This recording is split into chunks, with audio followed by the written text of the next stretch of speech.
This here from Trini Guna. He says, you guys need to press the Arsenal fan in the middle about answering the questions. He waffles a lot. I'm going to be honest here. Trini Guna, you're a long-time viewer of the Terrace. I do think Northside answered the questions. I think he just gave an answer that you don't like.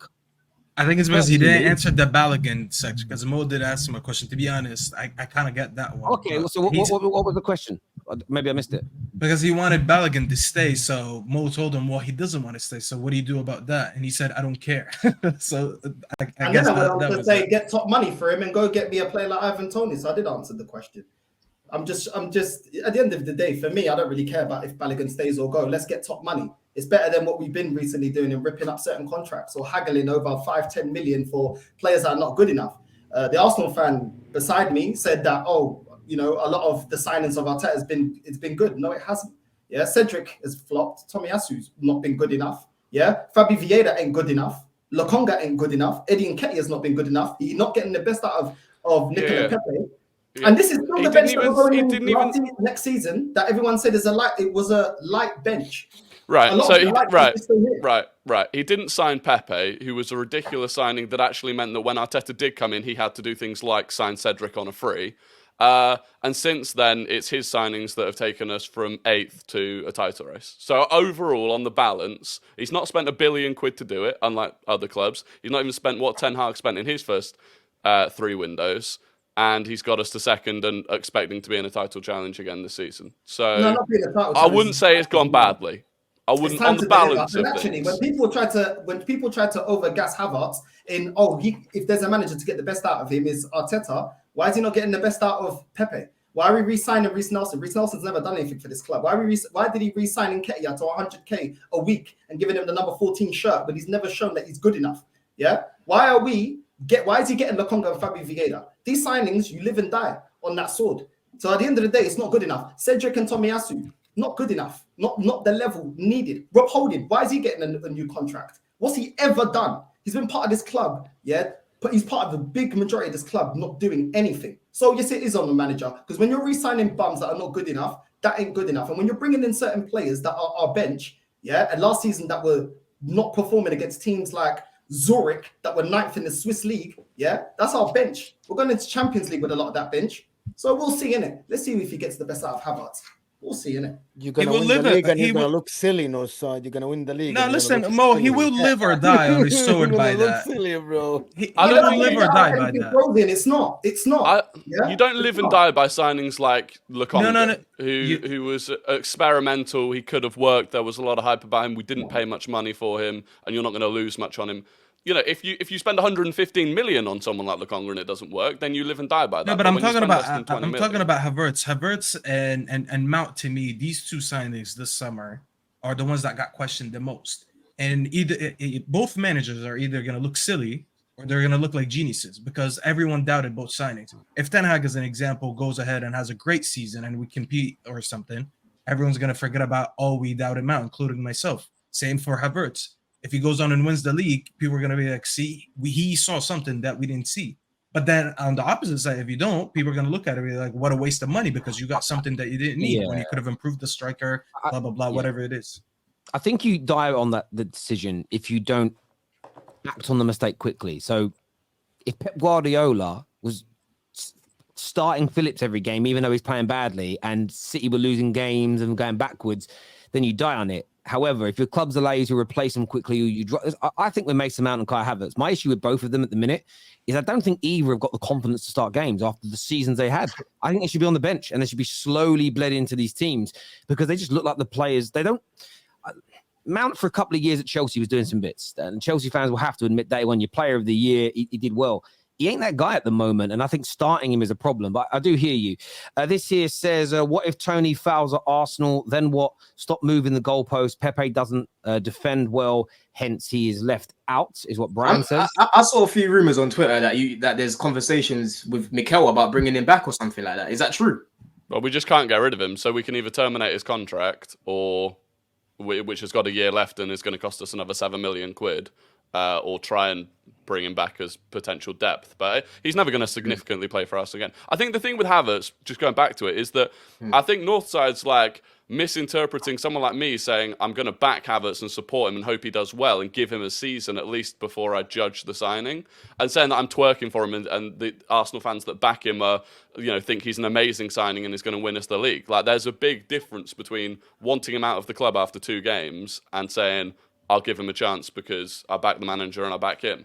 And I think as a versatile signing that's coming, he's probably not going to massively raise the level in one specific position, but he gives you a lot of versatility across multiple positions, so that we don't end up in similar positions previously where we've run out of depth. There's some more comments here. This one here says, Patrick, have you cooked Staffy yet? He's so traumatized. He's wearing your colours. No, you know what? Staffy's been humble today, so I don't need to cook him. He knows the result. He knows the result. Like, he knows what happened. Patrick, the better team won. Like, no one can disagree with that. I know there was a few decisions they say didn't go their way, but Tottenham were the better team. Tottenham got the result. Our midfield, boss your midfield. Sarr was excellent. Basuma was excellent. We had good players that stepped up to the occasion. You guys didn't really bring it. There's nothing to cook. The results there, isn't it?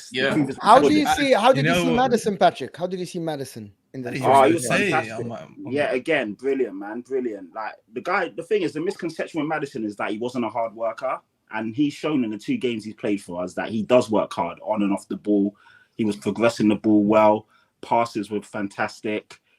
He looked good, man. He should be your captain, man. He should be your captain. I predicted 2-1 Spurs. 2-1 Spurs. You did. Me and you predicted Spurs to win, Don. You remember in the last top. Yeah. I just want to say one thing about that super chat. Listen, they're saying cook Staffy. These are the same people that say Staffy doesn't back his team, but now they're clowning me for backing my team to get a result. So you can take that information and make what you want. Your prediction's so wild, though. You make me. I love you, Staffy. Like, you just. Do you know what it is? It's your football knowledge versus like your want to big. I love my team so much, bro. People just don't understand. I actually love this team so much. Got a terrible midfield that's not working, and we're going to get battered by everybody. What's your score prediction for the Spurs game? We'll win 3-0 easy. There was more than just that. Listen. There was more than just that.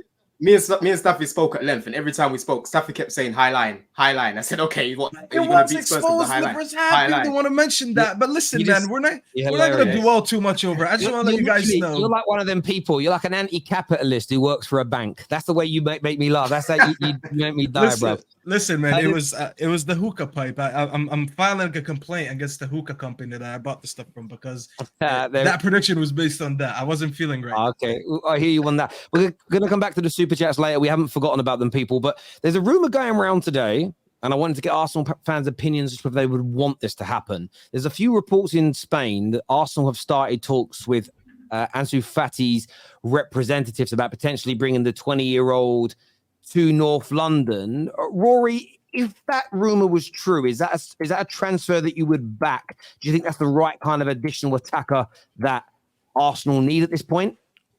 Not if we, like, the belief at the moment, right, is that we haven't got much money and we need sales before we can buy anyone. And if we make those sales so that we can free up, I don't know what he'd go for. I don't know what he'd go for, but if it's kind of 30, 40 million, something around that, then I just think I'm not sure it's the exact position right now that we need players. I think when you've got Trossard on the bench, who's easily or should easily be good enough to start. You've got Martinelli, you've got Reece Nelson.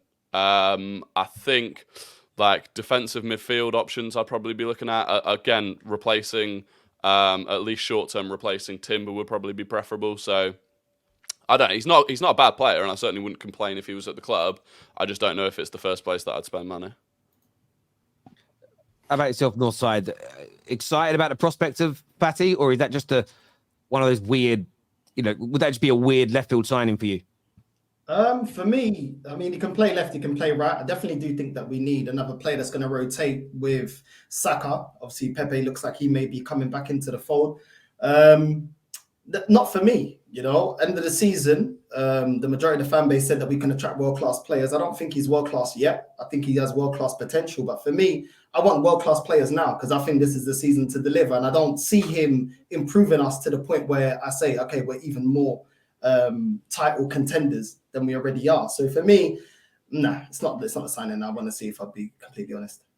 His injury history is for a 20-year-old as well. He's missed like a lot of time with the same hamstring injury, and he's done his meniscus. So that's exactly what I flagged before. Rory, if you remember, was on the top 6 before. I spoke about his injury record. I said, at 20 years old to have an injury record like that, with how you guys play, the intensity of the league as well.